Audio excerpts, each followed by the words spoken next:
സ്ത്രീധനത്തിൽ മുസ്ലിമായ ഒരു വരൻ. ഒറ്റവാചകത്തിൽ പറഞ്ഞാൽ അതാണ് മൈസൂർ കല്യാണം. പക്ഷേ 2 മിനിറ്റ് കൊണ്ട് തീരുന്ന നിക്കാഹ് കർമ്മം കഴിഞ്ഞ് ചുരം കയറി ആ പെൺകുട്ടികൾ മൈസൂരിലെത്തിയപ്പോൾ അവർക്ക് എന്ത് സംഭവിച്ചുവെന്ന് നോക്കണ്ടേ? ആ കാഴ്ചകളിലേക്കാണ് സ്പെഷ്യൽ കറസ്പോണ്ടന്റ് ക്യാമറ ഇത്തവണ തിരിച്ചുവെക്കുന്നത്.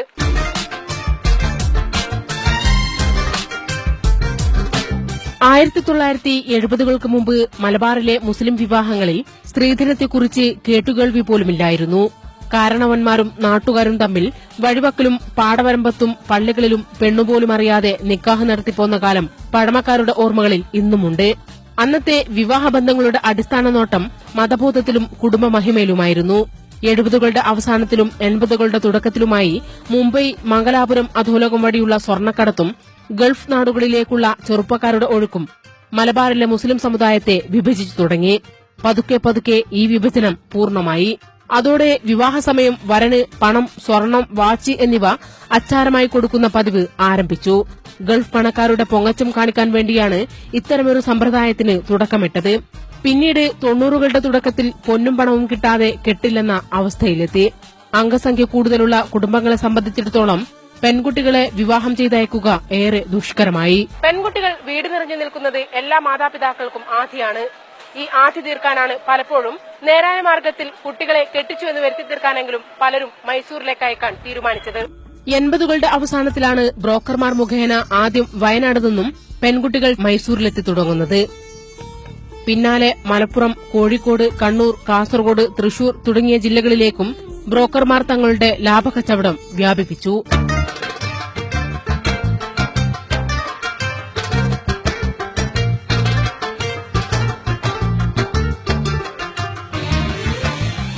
മനസ്സ് നിർജീവമായി പോകുന്ന കാഴ്ചകളാണെങ്കും. 17 വയസ്സ് തികയുകയും ഭാരിച്ച സ്ത്രീധനം കൊടുക്കാൻ കഴിയാതെ പോവുകയും ചെയ്യുന്ന എല്ലാ പെൺകുട്ടികളും ഇവിടെ വന്നുകൊണ്ടേയിരിക്കുന്നു. വരാതിരിക്കാൻ അവർക്കാവില്ല.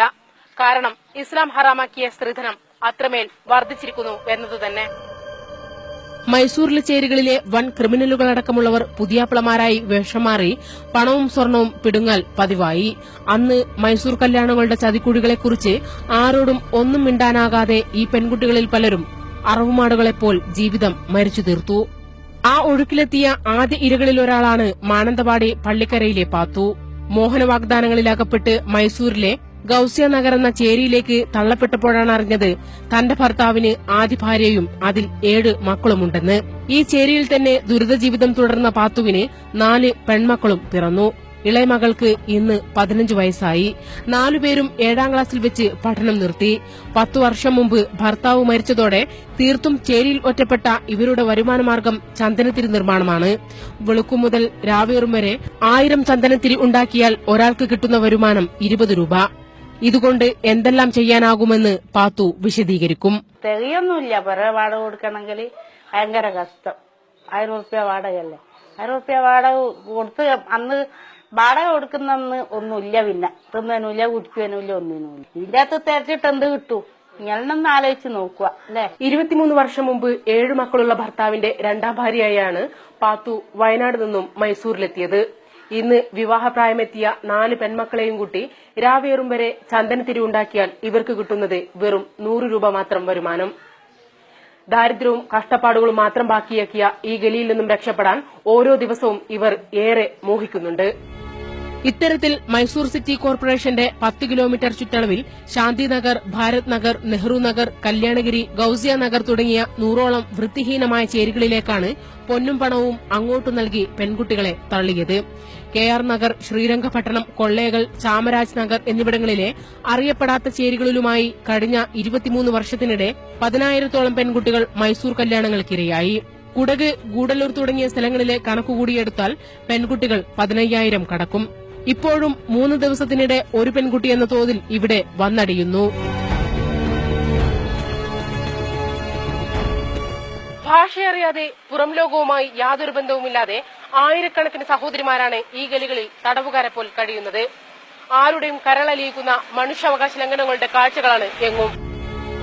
ഒരാഴ്ച നീണ്ട അന്വേഷണത്തിനിടെ നിരവധി ഇരകളെ ഞങ്ങൾ കണ്ടു. ചിലർ ക്യാമറയ്ക്ക് മുന്നിൽ നിന്നും ഒളിച്ചോടി. ചിലർ അനുഭവങ്ങൾ പങ്കുവയ്ക്കാൻ വിമുഖത കാണിച്ചു.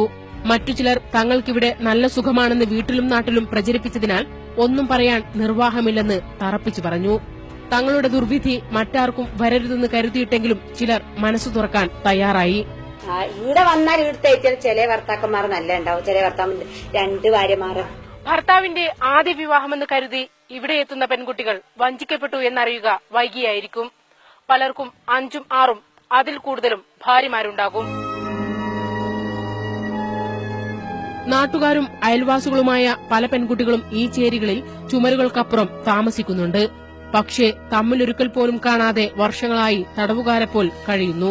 പലരും തിരിച്ചറിയാനാവാത്ത വിധം മെലിഞ്ഞുണങ്ങി. അതിനുമേൽ ബുർഖയും കൂടി ധരിച്ചാൽ പിന്നെ ആര് തിരിച്ചറിയാൻ? കുറ്റകൃത്യങ്ങൾക്ക് കുപ്രസിദ്ധി നേടിയ 24 മണിക്കൂറും മാലിന്യം ചാലിട്ടൊടുക്കുന്ന ഈ ചേരികളിലേക്കാണ് മലബാറിലെയും മൈസൂരിലെയും ബ്രോക്കർമാർ ലക്ഷത്തിന് 30,000 രൂപ കണക്കിൽ കമ്മീഷൻ പറ്റി മലയാളി പെൺകുട്ടികളെ തള്ളുന്നത്. ഓരോ ദിവസവും മരിച്ചു ജീവിക്കുന്നവർ. ഒറ്റമുറി ചേരിയിൽ 8ഉം 10ഉം അംഗങ്ങൾ തിങ്ങിപ്പാർക്കുന്നു. ശാന്തി നഗർന്ന ഈ ചേരിയിൽ വെച്ചാണ് കണ്ണൂർ ഇരിട്ട് സ്വദേശിയും 2 കുട്ടികളുടെ അമ്മയുമായ ഇവളെ ഞങ്ങൾ കണ്ടുമുട്ടിയത്. പ്രീ ഡിഗ്രി വരെ പഠിച്ചവൾ. ടീച്ചറാവാനായിരുന്നു ആഗ്രഹം. പക്ഷേ വീട്ടിലെ ദാരിദ്ര്യം കാരണം പള്ളി കമ്മിറ്റിയുടെ ഒത്താശയോടെ 10 പവനും 50,000 രൂപയും സ്ത്രീധനം നൽകി 18ാം വയസ്സിൽ ചേരിയിലെത്തിയപ്പോഴേക്കും എല്ലാം നഷ്ടപ്പെട്ടിരുന്നു. തന്റെ അനുഭവം കണ്ടും കേട്ടുമെങ്കിലും ആരും പെൺമക്കളെ മൈസൂരിലേക്ക് കടമ കഴിച്ചയക്കാതിരിക്കാൻ വേണ്ടി മാത്രമാണ് അവൾ ക്യാമറയ്ക്ക് മുമ്പിലിരിക്കാൻ തയ്യാറായത്. പക്ഷേ വാക്കുകൾ തൊണ്ടയിൽ കുരുങ്ങി അവർ കരഞ്ഞുകൊണ്ടേയിരുന്നു.